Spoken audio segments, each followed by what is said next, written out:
मेरा नाम रागिनी है। मैं सोनपुर गांव की रहने वाली हूँ। मेरे पति के साथ मेरी जिंदगी अच्छी गुजर रही थी, लेकिन मुझे ये नहीं पता था कि मेरी जिंदगी एक अजीब तरह का मोड़ ले लेगी और फिर सारी जिंदगी मुझे हर खुशी के लिए तरसना होगा। सोनपुर जैसे गांव में हमारा छोटा सा घर था और यहाँ हमारी छोटी छोटी कोशियां ही हमारे लिए मायने रखती थीं। उस शाम मैं खाना बना रही थी और मेरे बच्चे इंतजार कर रहे थे कि कब मैं उनको जल्द से जल्द खाना पका करके दे दूं, क्योंकि उन्हें भूख लग रही थी। हम लोग रात का खाना जल्द ही खा लिया करते थे।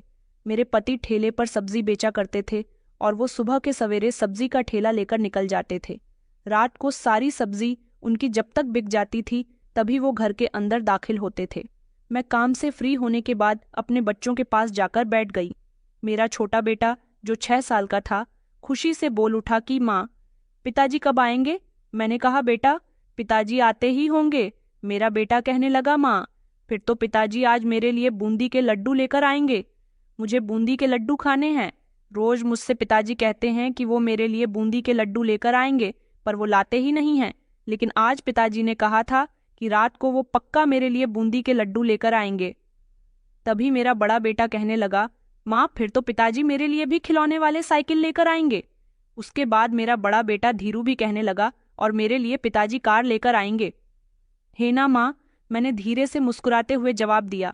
हाँ बेटा, तुम्हारे पिताजी तुम सब लोगों की मर्जी का सामान लेकर आएंगे। बस थोड़ा इंतजार तो करो। लेकिन बच्चे बड़ी बेसब्री से अपने पिता के घर आने का इंतजार कर रहे थे। तभी मेरी नज़र घड़ी पर गई। रात के 8 बज चुके थे और मेरे पति अभी तक घर नहीं आए थे। मेरे माथे पर चिंता की लकीरें उभर आई थीं। मेरे पति के लिए तो फिक्र करनी जरूरी भी थी।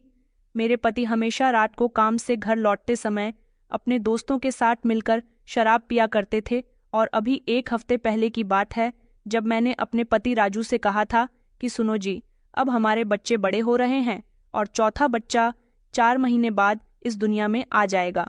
प्लीज आप ये सब कुछ छोड़ दो, नहीं तो इसका गलत असर हमारे सभी बच्चों पर पड़ सकता है। अपने आने वाले बच्चों के बारे में भी आपको सोचना चाहिए और उसके लिए आपको पैसे बचाकर रखना चाहिए। आपको पता है ना कि अस्पताल में भी कितने पैसे खर्च हो जाते हैं। मेरी बात सुनकर मेरे पति ने मुझे भरोसा दिलाया था और कहा था कि तुम ठीक कहती हो, अपने बच्चों के लिए मैंने एक भी पैसा नहीं जोड़ा। मैं तुम्हें भरोसा दिलाता हूँ कि अब से मैं अपने बच्चों के बारे में सोचूंगा, उन्हें अच्छे संस्कार दूंगा और शराब को कभी हाथ भी नहीं लगाऊंगा। रात धीरे धीरे गहरी होती जा रही थी।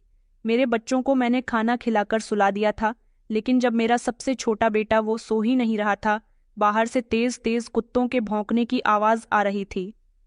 सर्दियों के दिन थे। मैं दरवाजे पर खड़े होकर अपने पति की राह तक थी तो चारों तरफ से मुझे सिर्फ कोहरा ही कोहरा दिखाई दे रहा था।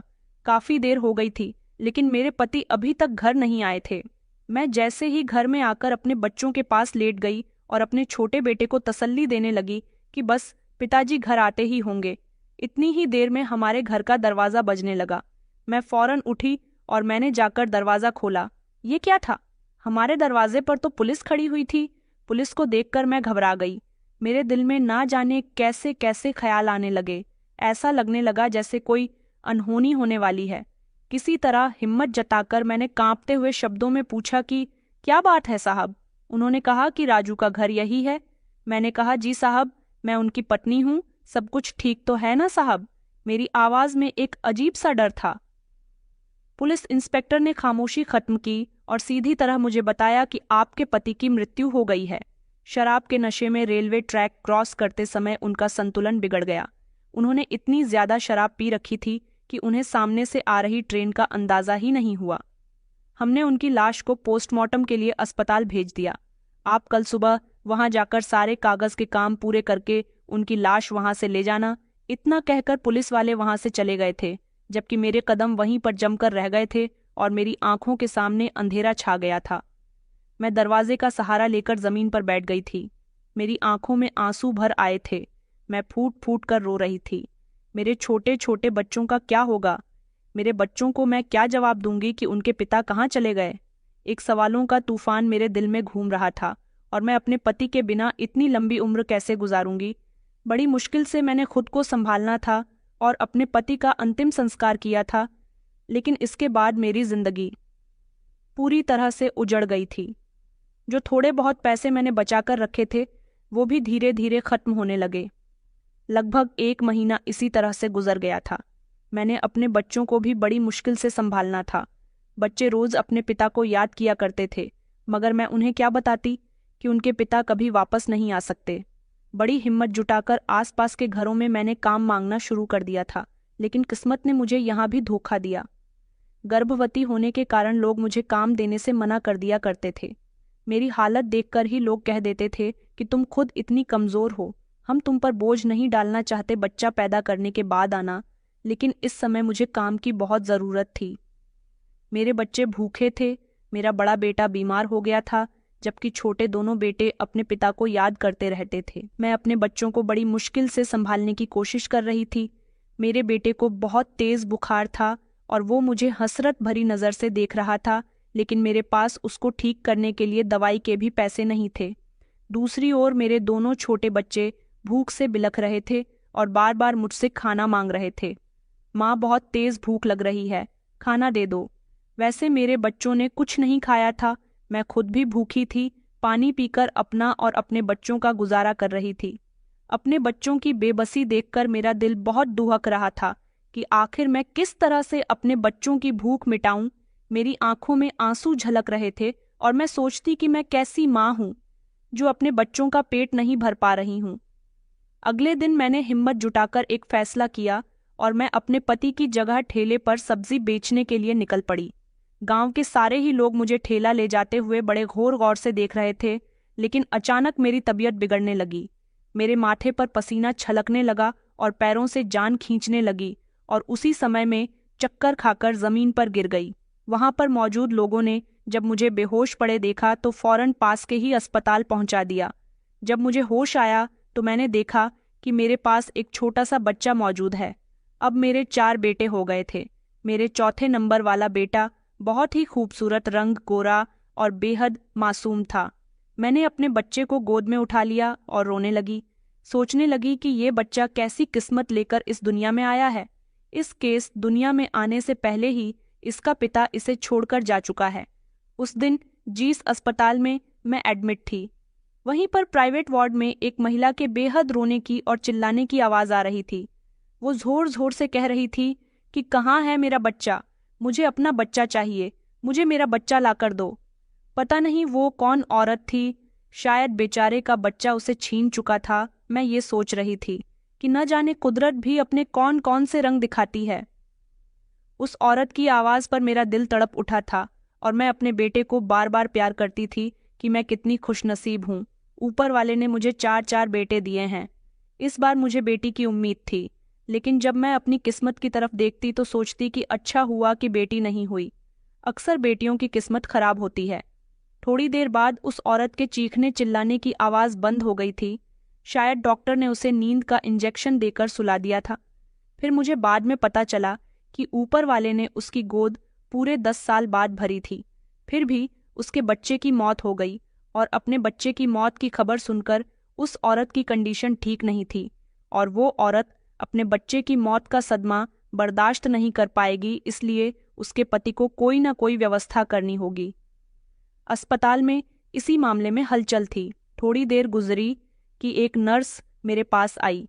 मैंने उसे जिद की कि डॉक्टर, मुझे मेरे घर जाना है, मुझे अपने बच्चों के पास जाना है। मेरे 3 छोटे छोटे बच्चों का इस दुनिया में मेरे अलावा कोई भी नहीं है। वो अकेले घर में भूखे प्यासे होंगे, मुझे याद कर रहे होंगे। मैं अपने बच्चों के पास जाना चाहती हूँ। नर्स ने कहा कि रुको मैडम, अभी प्राइवेट वार्ड में है, वो मैं पहले उनसे बात करके आती हूँ। नर्स इस प्राइवेट वार्ड में चली गई जहाँ पर वो महिला थी जिसके बच्चे की मौत हो चुकी थी और उसका पति बेहद अफसोस में था। नर्स ने उनको मेरे बारे में जाकर बता दिया था। तभी डॉक्टर दौड़ती हुई मेरे पास आई और कहने लगी कि अभी तुम्हारी तबीयत ठीक नहीं है, इसलिए अभी हम तुम्हें छुट्टी नहीं दे सकते। मैंने डॉक्टर के आगे हाथ जोड़ दिया और कहा कि मेरे बच्चे घर पर अकेले हैं, घर में खाने को भी कुछ नहीं है जिससे वो अपना पेट भर ले। इस दुनिया में मेरे अलावा उनका कोई भी नहीं है, मुझे घर जाना ही होगा। उस समय नर्स बोली, लेकिन अस्पताल की फीस। ये कहकर नर्स तो खामोश हो गई थी, लेकिन डॉक्टर ने उसे खामोश रहने के लिए ही कहा। डॉक्टर को शायद मुझ पर दया आ गई थी। उसने कहा कि अच्छा ठीक है, तुम अपने घर जा सकती हो, और मैं अपने मासूम से बच्चे को गोद में उठाकर बड़ी मुश्किल के साथ घर पहुंची थी। मुझे बस यही फिक्र थी कि मेरे बच्चे खाने के इंतज़ार में मेरी राह देख रहे होंगे, बेचैन होकर तड़प रहे होंगे, भूख से बिलख रहे होंगे। उनके रोने की आवाज़ मेरे कानों में गूंज रही थी। मैंने सोचा कि घर पहुंचने से पहले मुझे अपने बच्चों के खाने का बंदोबस्त करना होगा। बच्चे मेरे लिए आस लगाए हुए होंगे। मैंने सोचा कि शायद आस पड़ोस के लोग मेरी मदद कर देंगे, इसलिए मैं बड़ी आस के साथ अपने आस पड़ोसियों के घर का दरवाज़ा खटखटाने के लिए चली गई। मैंने जैसे ही एक घर का दरवाज़ा खटखटाया तो एक औरत ने दरवाज़ा खोला था, जो हमारी पड़ोसन थी। मेरा हाल देखकर वो कहने लगी कि खुद का पेट पाल नहीं सकती और 4-4 बच्चे पैदा कर लिए। उसकी बात सुनकर मेरी आंखों में आंसू आ गए थे और शर्मिंदगी भी आ गई थी। पर मैं क्या करती? मैंने हाथ जोड़कर कहा कि बहन, बस बच्चों के लिए एक समय का खाना दे दो। मैं तुम्हारी बहुत एहसानमंद रहूंगी। लेकिन वो औरत शायद पत्थर की बनी थी। उस पर तो मेरी किसी भी बात का कोई असर नहीं हुआ। उसने तो मेरी रिक्वेस्ट को भी इग्नोर कर दिया और मेरे मुंह पर ही धड़ाम से दरवाज़ा बंद कर दिया। इसके बाद मैं हर घर की चौखट पर गई, लेकिन मेरे साथ ऐसा ही हुआ और मुझे धुतकार कर वहां से भगा दिया गया। हर कोई मेरी गरीबी और मजबूरी का मुझे ताना मार रहा था। मैं सोचने पर मजबूर हो गई थी कि क्या गरीबी इतनी बड़ी सज़ा है कि इंसान के अंदर से इंसानियत ही मर जाती है। मैं अपना चेहरा लटकाकर खाली हाथ घर वापस लौट आई थी। जब मैं घर के दरवाजे तक पहुंची तो अचानक मुझे हैरानी हुई, क्योंकि अंदर से मेरे बच्चों की हंसी की आवाज़ आ रही थी। मैं सोच में पड़ गई और जल्दी से घर के अंदर आई। मुझे अपनी आंखों पर विश्वास नहीं हुआ। मैंने देखा कि मेरे बच्चों के सामने ढेर सारा खाना रखा हुआ था और थोड़ी देर पहले भूख से तड़पते मेरे बच्चे अब पेट भरकर खाना खा रहे थे। मैं शॉक्ड रह गई थी। मुझे ये सब देखकर तसल्ली और खुशी हुई थी। मैं जैसे ही घर के अंदर दाखिल हुई तो मेरे बच्चों के पास एक आदमी भी बैठा हुआ था, जिन्होंने महंगा सूट बूट पहना हुआ था। मैंने कहा, अब कौन? मैंने उसकी तरफ हैरानी से देखा तो वो कहने लगा कि बहन, मैं यहाँ आपसे ही मिलने आया था। मुझे आपसे कुछ ज़रूरी काम है, पर जब यहाँ पहुँचा तो आपके बच्चे भूख से रो रहे थे, इसीलिए मैं इन बच्चों के लिए खाना लेकर आया हूँ। मैंने नज़र भरकर अपने बच्चों की तरफ देखा, जो खुशी से खाना खाने में मग्न थे, और फिर हाथ जोड़कर उस आदमी का शुक्रिया अदा किया। मेरे गोद में मेरा छोटा बच्चा भी मौजूद था। उसने कहा कि आप जिस अस्पताल में एडमिट थी, वहीं पर मेरी पत्नी भी एडमिट है। मेरा बच्चा मर चुका है और मेरी पत्नी बच्चे को गोद में लेना चाहती है। उसकी मानसिक और शारीरिक हालत बहुत खराब है। आज मुझे अस्पताल में पता चला कि आप बहुत गरीब हो। आपके पास घर चलाने का कोई सहारा नहीं है।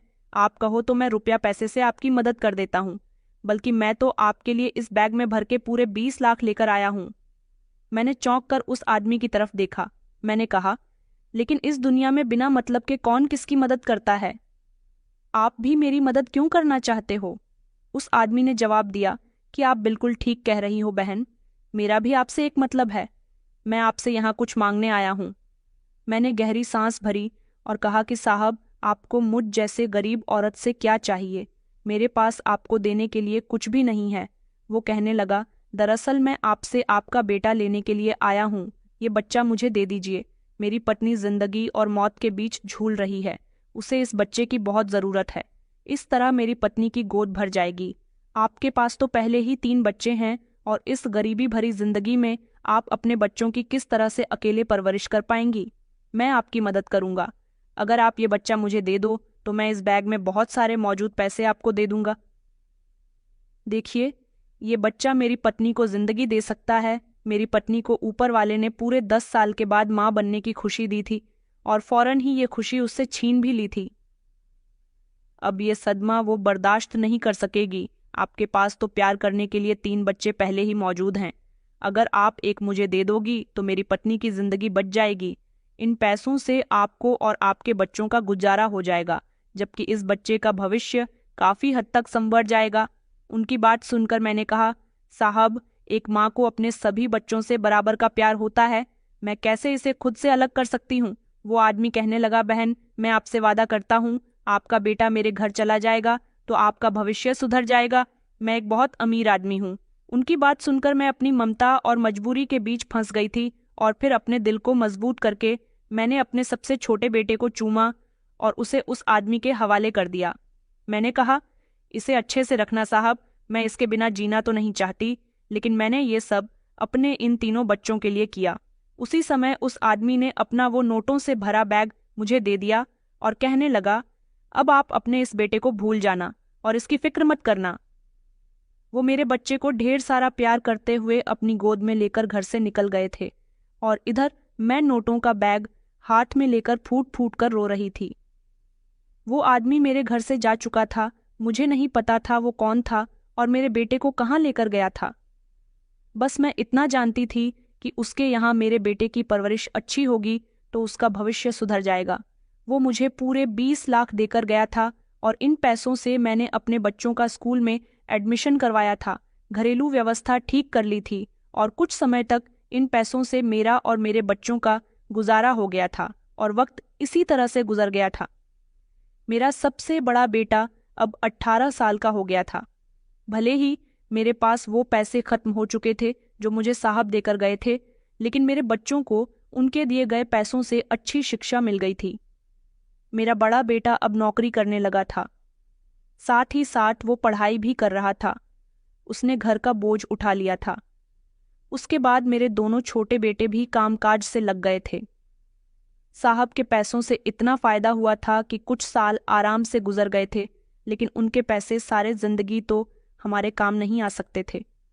मुझे अपने छोटे बेटे की बहुत याद आया करती थी जिसको साहब ले गए थे। वक्त गुजरता गया और जिंदगी में आसानियां आती गईं। मैंने अपने बच्चों की परवरिश भी अच्छे तरीके से की थी। मेरे दोनों बड़े बेटे वक्त के साथ साथ काफ़ी जवान हो गए थे। पहले एक बेटे ने नौकरी करनी शुरू की, उसने बाकी भाइयों का बोझ उठाया और घर की जिम्मेदारी उठाई। उसके बाद दूसरे बेटे ने भी नौकरी करनी शुरू कर दी थी और उसने भी अपने बड़े भाई के साथ मिलकर घर का बोझ उठाया। मेरे तीसरे नंबर वाला बेटा धीरज ज़्यादातर मेरे साथ रहता था और मुझसे बहुत प्यार करता था। हमारे घर के हालात काफ़ी हद तक ठीक हो गए थे। मेरे बच्चे अच्छा कमाते थे। मेरे तीसरे नंबर वाला बेटा धीरू दिमाग से बहुत कमज़ोर था, इसलिए मैंने उस पर घर की जिम्मेदारियों का ज़्यादा बोझ नहीं डाला था। मेरे दोनों बड़े बेटे शादी के लायक हो गए थे और उन दोनों ने अपने लिए लड़कियां भी पसंद कर ली थीं और वो दोनों अब शादी करना चाहते थे। मैंने सोचा कि अब मेरे बच्चे अपने पैरों पर खड़े हो गए हैं तो क्यों ना मुझे इन दोनों की शादी कर देनी चाहिए। सारी जिंदगी मैंने अपने तीनों बच्चों को अपने सीने से लगाकर रखा था। मुझे अपना सबसे छोटा बेटा भी बहुत याद आया करता था और साथ ही मैं अपने पति को भी याद करती थी कि अगर आज वो जिंदा होते तो अपने बेटों की शादी में कितना खुश होते। मैंने अपने दोनों बेटों की शादी कर दी थी। 2 बहुएं घर में आ गई थीं। बेटे रोज की तरह नौकरी पर जाते थे। मेरी दोनों बहुएं बहुत सुंदर थीं क्योंकि वो हमारे गांव की ही रहने वाली थीं। शादी के कुछ दिन तक तो घर का माहौल बहुत अच्छा चलता रहा, लेकिन कुछ समय के बाद मेरी दोनों बहुओं ने मुझे तंग करना शुरू कर दिया। वो छोटी छोटी बातों पर मुझे परेशान किया करती थी। दोनों ही घर का कोई कामकाज नहीं करती थी और हमेशा मुझे इस बात पर ताना देती थी कि मैंने अपने धीरू बेटे को नौकरी पर क्यों नहीं भेजा, क्यों मैं दोनों बड़े बेटों की कमाई खा रही हूँ। शायद वो ये नहीं जानती थी कि इन सब बच्चों के लिए मैंने क्या क्या कुर्बानी नहीं दी थी। मुझे लगा कि मेरे दोनों बेटे तो मुझे समझेंगे, मगर जब रात को उनके पति आते तो वो उन दोनों को मेरे खिलाफ भड़का दिया करती थीं। ऐसी ऐसी शिकायतें मेरे खिलाफ लगाया करती थीं जो कभी मैंने की भी नहीं थी। उनका कहना होता था कि तुम्हारी माँ सारा दिन अपने छोटे बेटे के साथ बिजी रहती है और हम दोनों घर के सारे कामकाज करते हैं। हमें क्या इस घर में नौकरानी बनाकर लाया गया है? मेरे बेटों ने भी ये नहीं सोचा कि उनकी माँ ने सारी जिंदगी उनके लिए क्या कुछ नहीं किया। उन्होंने तो फौरन ही अपनी पत्नियों की बातों पर यकीन कर लिया था और वो दोनों मुझसे नाराज रहने लगे थे। मैं बहुओं से बहुत हंसी खुशी बात किया करती थी ताकि बहुओं को किसी बात का बुरा ना लग जाए, लेकिन वो दोनों बहुत चालाक थीं। रात को मेरे बेटों को मेरे खिलाफ भड़काया करती थी और फिर ऐसी हो जाती थी जैसे उन्होंने अपने पतियों को कुछ नहीं बताया। मैं अपनी बहुओं की वजह से बहुत परेशान थी। वक्त इसी तरह से गुजरता जा रहा था। मुझे उम्मीद थी कि एक दिन सब कुछ ठीक हो जाएगा, लेकिन कुछ भी ठीक नहीं हुआ, बल्कि सब कुछ बिगड़ता चला गया। मेरे दोनों बेटे एक एक करके शहर जा बसे। कहने लगे कि नौकरी करने जा रहे हैं और साथ ही अपनी पत्नियों को भी ले गए। मैंने उनकी जिंदगी में कभी दखलंदाजी नहीं की थी और अभी भी नहीं करना चाहती थी। वो दोनों ही शहर नौकरी करने के बहाने से चले गए, मगर फिर कभी वापस नहीं आए। उन्होंने तो कभी अपनी माँ को पलटकर नहीं देखा। ये भी नहीं सोचा कि माँ के पास उनका एक छोटा भाई भी मौजूद है जो जवान हो रहा है और कभी कभी बीमार भी हो जाता है। माँ भी अब बीमार रहने लगी है, मगर वो दोनों तो मुझे और अपने भाई को छोड़कर चले गए थे। शायद उन दोनों को अपनी माँ और भाई की जिम्मेदारी उठाना अच्छा नहीं लगता था।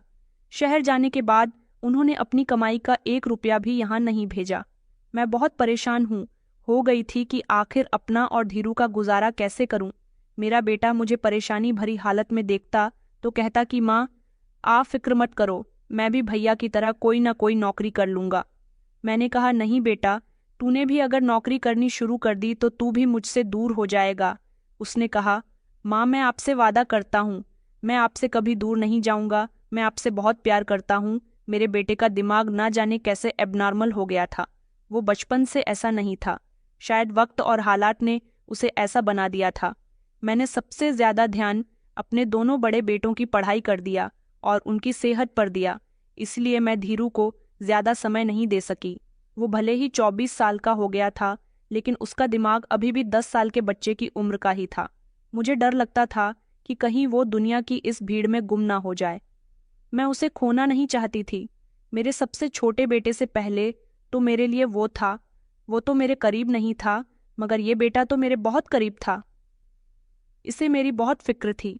इतनी सारी कुर्बानियां देने के बाद भी हम दोनों माँ बेटे फिर से अकेले रह गए थे और हमारा ख्याल रखने वाला कोई भी नहीं था। मुझे लगा था कि वो दोनों शहर जाने के बाद नौकरी करने लगेंगे तो मुझे पैसे दिया करेंगे, मगर वो दोनों तो शहर जाने के बाद कभी दोबारा पलटकर वापस ना आए। उनकी पत्नी अभी यही चाहती थी कि वो अपने अपने पतियों को हमसे अलग कर दे, और अब वो इसमें कामयाब हो चुकी थी। सुना था कि उनकी जिंदगी शहर में बहुत अच्छी गुजर रही है, लेकिन यहाँ हम दोनों माँ बेटे की जिंदगी गांव में बहुत बुरी गुजर रही थी।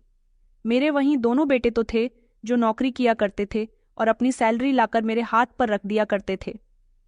पूरे घर का खर्चा मेरे हाथ में था, लेकिन अब तो वो दोनों ही यहाँ नहीं रहते थे तो मेरे पास पैसे कहाँ से आते। घर में जो कुछ जुड़े कटे पैसे रखे थे वो सब भी कुछ दिनों बाद खत्म हो गए। मेरे घर में अब बहुत तंगी भरे हालात चल रहे थे।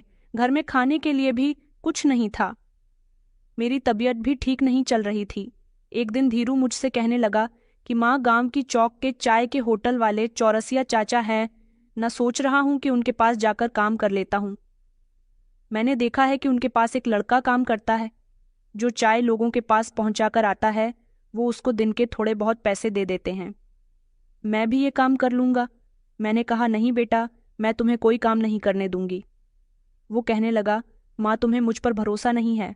मैं आज काम करने ज़रूर उनके पास जाऊंगा और तुम देखना, आज रात हम दोनों खाली पेट नहीं सोएंगे। वो मेरा आशीर्वाद लेकर घर से निकल गया था। मुझे उसकी बहुत फिक्र हो रही थी, मगर फिर मैंने ये भी सोचा कि वो मेरी बहुत फिक्र करता है। रात के समय जब वो घर आया तो पैसे लेकर आया था। उसने कहा कि देखो माँ, मैं पैसे लेकर आया हूँ। मैंने कहा था ना कि आज रात हम भूखे नहीं सोएंगे। ये रहे पैसे, जल्दी से तुम दुकान से जाकर सामान लेकर आओ और खाना बनाओ। हम दोनों साथ मिलकर खाना खाएंगे। मेरा बेटा सारा दिन चाय के होटल से लोगों की दुकान पर चाय देकर आया था और दुकान के मालिक ने उसे इसी काम के पैसे दिए थे। पैसे ज्यादा तो नहीं थे, दिन में सिर्फ 50 रुपये थे। यही हम दोनों के लिए बहुत थे। मैं दूध और ब्रेड लेकर आ गई थी। मैंने चाय बनाई और हम दोनों माँ बेटे ने दूध ब्रेड से खाकर अपना पेट भर लिया था और हम दोनों सुकून की नींद सो गए थे। अगले दिन फिर से जब मेरा बेटा चाय के होटल पर गया तो आज मुझे उसकी फिक्र नहीं हो रही थी, लेकिन आज उसके जाने के थोड़ी ही देर के बाद एक बड़ी ही खतरनाक खबर घर पर आई थी जिसने मेरा दिल दहलाकर रख दिया था। गांव का एक आदमी दौड़ता हुआ आया और कहने लगा कि बहन, तुम्हारा बेटा एक हादसे का शिकार हो गया, जल्दी चलो। मेरी कुछ समझ नहीं आया कि वो क्या कह रहा है। बस मैं जल्दी से भागी चली गई और जब मैंने जाकर देखा तो मेरा बेटा जमीन पर खून से लथपथ पड़ा हुआ था। उसे ऐसी हालत में देखकर मैं जोर जोर से चीखने लगी। मैंने रोना शुरू कर दिया। मैंने कहा, कोई मेरे बेटे को बचाओ। मौके पर वहां पर पुलिस भी आ गई थी और पुलिस ने मेरे बेटे की लाश को अपनी हिरासत में ले लिया। कहा कि इसका पोस्टमार्टम होगा। उस समय मुझे अपने पति की याद आई थी, क्योंकि कुछ इसी तरह मेरे पति की भी मृत्यु हुई थी। मेरा बेटा भी इस दुनिया को छोड़कर जा चुका था। पता चला कि वो जब घर से चाय के होटल के लिए निकला था, तब न जाने उसे क्या हुआ और वो रास्ता भटक गया। वो सड़क वाले रास्ते पर चला गया था। वहां तेज रफ्तार में गाड़ियां आती थीं और उन आती हुई गाड़ियों से मेरा बेटा कुचल गया। मुझे अपने इस बेटे की मौत का बेहद अफसोस हुआ था। 4 बेटों की माँ होते हुए भी आज मैं अकेली रह गई थी और अब मुझे माँ कहने वाला कोई भी नहीं बचा था। मुझे खुद पर बहुत गुस्सा आ रहा था। मुझे पता था कि मेरा बेटा दिमागी तौर पर कमज़ोर है। मुझे उसे काम पर नहीं भेजना चाहिए था और ना ही उसे अकेला छोड़ना चाहिए था। उसके मरने के बाद मैं अपने आप को उसकी मौत का दोषी ठहराती रही और उसे याद कर करके रोती रही। अब मैं अकेले भूखी प्यासी अपने घर में पड़ी रहती थी। मुझे कोई भी पूछने वाला नहीं था। मैं दिन ब दिन बेहद कमज़ोर होती जा रही थी। मैं अपने गांव के आसपास के कुछ घरों में काम मांगने के लिए गई थी, तो मुझे किसी ने भी काम नहीं दिया। लोगों का कहना था कि तुम बहुत कमज़ोर हो गई हो और तुम कोई भी काम करने के लायक नहीं हो। लेकिन अब मैं उन्हें क्या बताती कि मेरी सेहत तो कुछ खाने पीने से ही बनती और कुछ भी खाने पीने के लिए मेरे पास पैसे नहीं बचे थे। अब मैंने लोगों के घरों से मांग मांग कर खाना शुरू कर दिया था, लेकिन मैं ऐसी जिल्लत भरी जिंदगी नहीं जीना चाहती थी। अपने गांव में मुझे कोई भी समझने वाला नहीं था। मुझे कुछ भी करके नौकरी करनी थी, पैसे कमाने थे, अपना पेट पालना था, क्योंकि जब तक मेरी सांसें थीं तब तक तो मुझे अपना कोई ना कोई बंदोबस्त करना ही था। मैं बहुत परेशान थी। आखिर लोगों से मांग मांग कर कब तक खाती। लोग मुझे मांगने पर खाना तो दे दिया करते थे, लेकिन साथ ही साथ ढेर सारी बातें भी सुनाया करते थे। एक दिन हमारे गांव की एक औरत ने मुझे बताया कि पड़ोस वाले गांव में रघुवीर सिंह जी की हवेली है। तुम उनके यहाँ जाकर कोई काम धंधा देख लो। वो लोग तो बहुत ही अमीर हैं, तुम्हें कोई ना कोई काम दे ही देंगे और शायद तुम्हारी मदद भी कर दें। मैंने उसकी बात पर गौर किया और मैं अगले ही दिन रघुवीर सिंह जी की हवेली पर चली गई थी। वहां जाकर मैंने देखा कि उनकी हवेली तो बहुत बड़ी थी। जगह जगह आदमी हाथ में बंदूक लेकर खड़े हुए थे। मैं जैसे ही उनकी हवेली के अंदर गई तो एक नौकरानी ने मुझे रोक लिया। कहने लगी कि तुम कौन हो। मैंने अपने बारे में उसे बताया कि मैं पड़ोस के ही गांव से आई हूँ। मैंने उसके आगे हाथ जोड़े और विनती की कि मुझे नौकरी की बहुत ज़रूरत है। उसने कहा कि अच्छा ठीक है, थोड़ी देर में मालकिन आएंगी तो मैं उनसे तुम्हारी नौकरी के बारे में बात करती हूँ। उसने मुझे थोड़ी देर रुकने को कहा था। मैं वहीं ज़मीन पर एक तरफ बैठ गई थी और अपनी बेबस नज़रों से हवेली को चारों तरफ से देख रही थी। अचानक मेरी नज़र हवेली की एक दीवार पर गई, जिस पर लगी फोटो देखकर मैं हैरान रह गई थी और बीते 19 साल पुरानी यादों में खो गई थी। 19 साल पहले जब ये आदमी मेरे घर आया था और इसने मुझसे मेरा बेटा मांगा था, लेकिन इस फोटो पर तो माला छड़ी हुई थी। मैंने वहां पर मौजूद एक नौकरानी से पूछा कि इस दीवार पर जो ये फोटो लगी हुई है, ये आदमी कौन है। वो कहने लगी कि ये आदमी तो इस हवेली के मालिक है, बड़े साहब रघुवीर साहब के बेटे रघु प्रताप साहब। अफसोस की बात की 2 साल पहले उनकी मृत्यु हो गई। मैंने कहा, बड़े अफसोस की बात है, लेकिन इनका एक बेटा भी तो है। वो कहने लगे कि हाँ हाँ छोटे साहब रघुराज साहब, वो तो आज ही शहर से गांव आने वाले हैं, बस थोड़ी ही देर में आने वाले होंगे। आज हवेली में उनके आने की खुशी में रात को फंक्शन रखा गया है। तुम नसीब की बहुत अच्छी हो। मुझे लगता है कि मालकिन तुम्हें ज़रूर नौकरी दे देंगी, क्योंकि आज फंक्शन में आसपास के गांव के बड़े बड़े जमींदार, सरपंच और मुखिया लोग आ रहे हैं। जबकि हर साल की छुट्टियों में रघुराज साहब शहर से अपने घर आते हैं, तब इसी तरह से फंक्शन होता है और घर में रौनक लगाई जाती है। आज काम ज्यादा होगा तो मालकिन तुम्हें नौकरी पर रख लेगी, बस वो थोड़ी देर में आती ही होंगी। तुम यहीं बैठे रहो। उस नौकरानी की बात सुनकर मेरी आंखों में चमक आ गई थी। मैंने सोचा कि आज मुझे मेरा बेटा देखने को मिल जाएगा। मेरे बेटे का नाम रघुराज है, इतना प्यारा नाम है। मैं वहां अभी बैठी हुई ही थी। इतनी ही देर में अजीब सा शोर गूंजने लगा। बड़ी बड़ी गाड़ियां आईं और मालकिन को भी जल्दी से बुलाया गया था।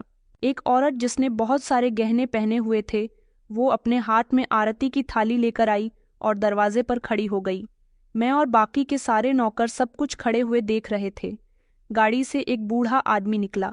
नौकरानी ने बताया कि ये बड़े मालिक हैं। उसके बाद एक सुंदर सा जवान लड़का गाड़ी से उतरा था। मैं इसको देखते ही समझ गई थी कि यही मेरा बेटा है।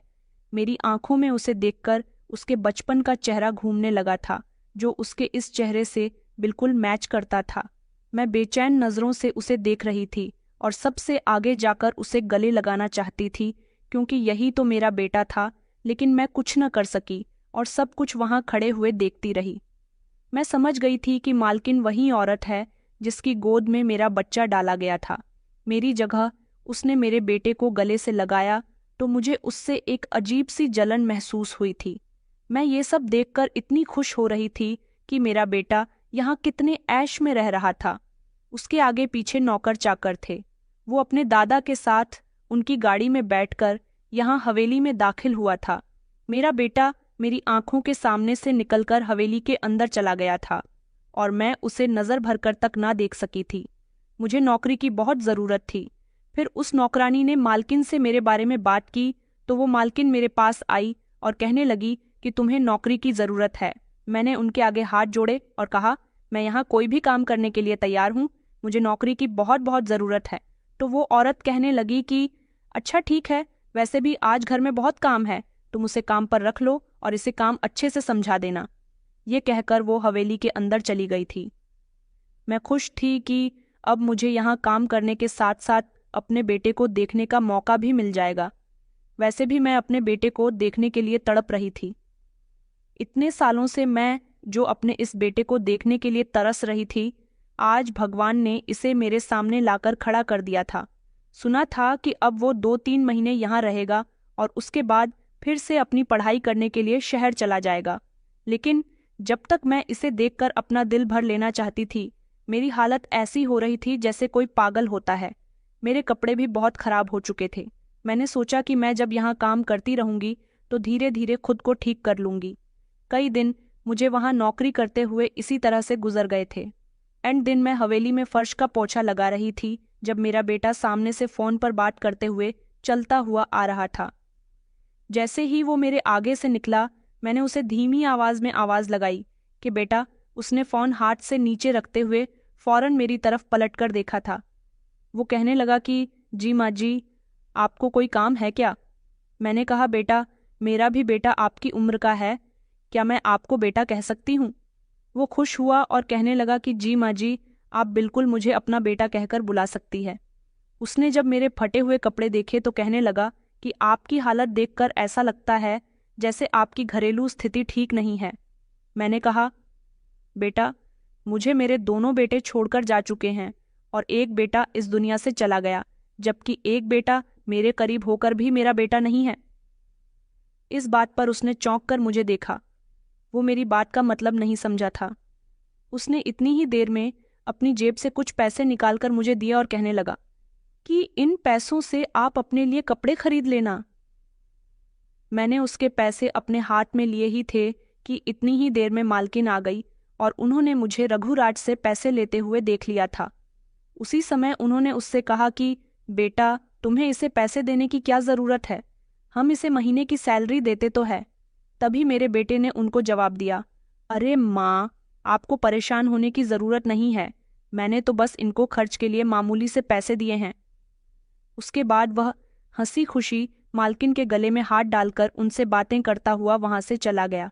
लेकिन उस दिन के बाद से ही मैं मौका देखकर रघुराज से बात कर लिया करती थी।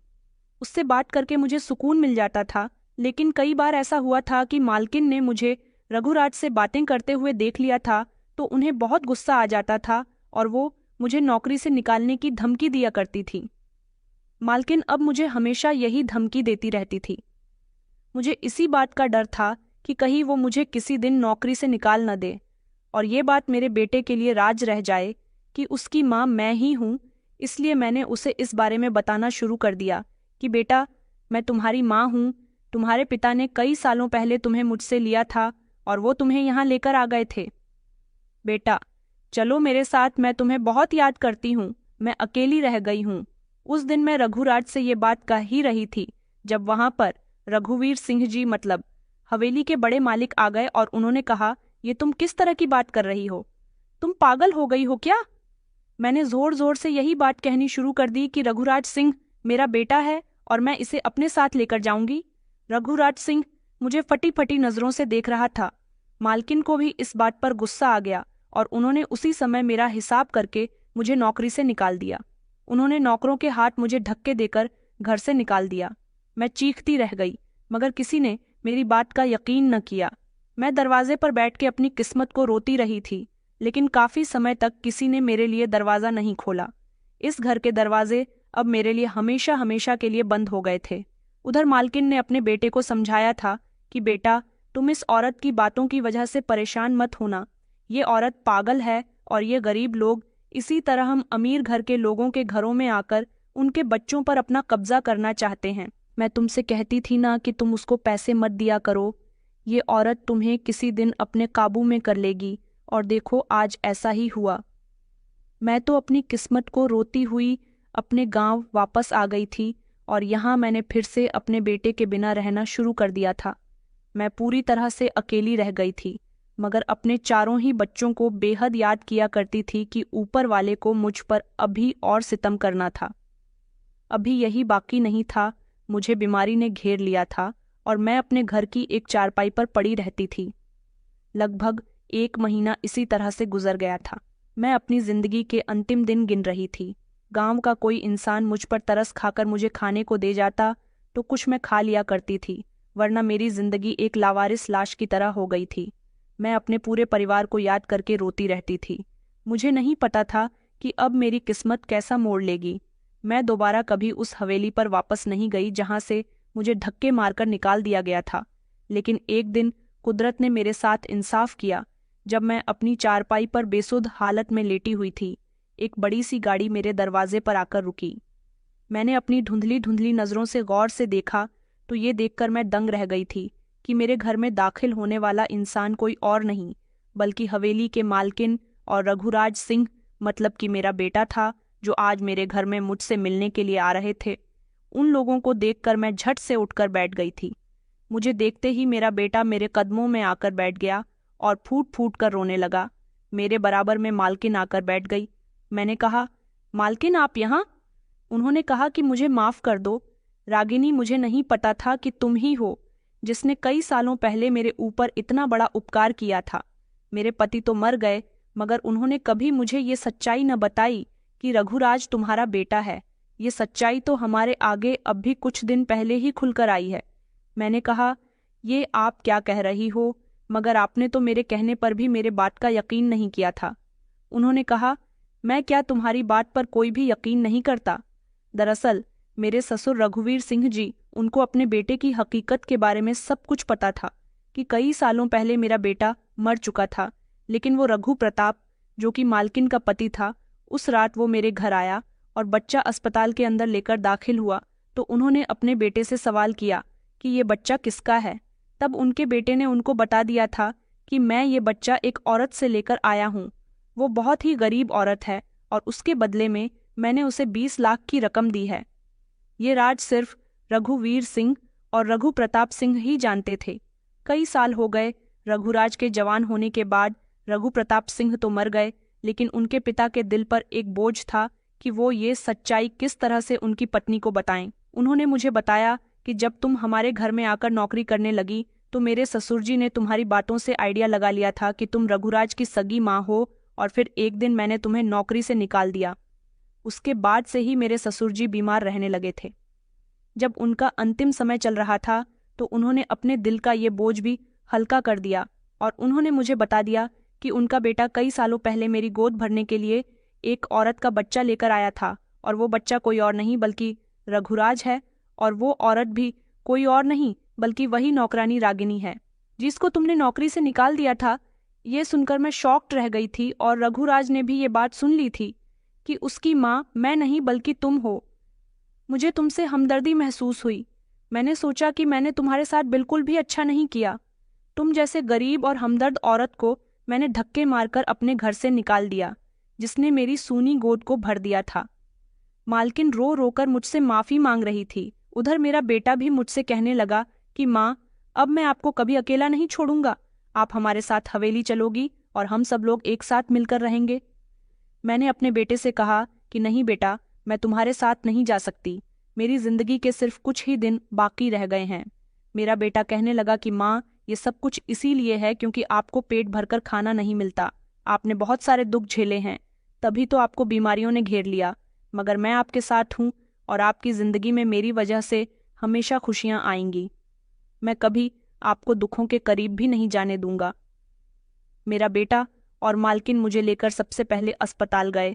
वहां जाकर उन्होंने मेरा अच्छा इलाज करवाया और उसके बाद वो लोग मुझे अपनी हवेली लेकर आ गए थे। उनकी हवेली में आकर मुझे अच्छा खान पान दिया गया, अच्छे कपड़े पहनने के लिए दिए गए। मेरा बेटा आज भी अपने आप को बहुत खुश नसीब समझता है। जिसको प्यार करने वाली दो दो माँ हैं।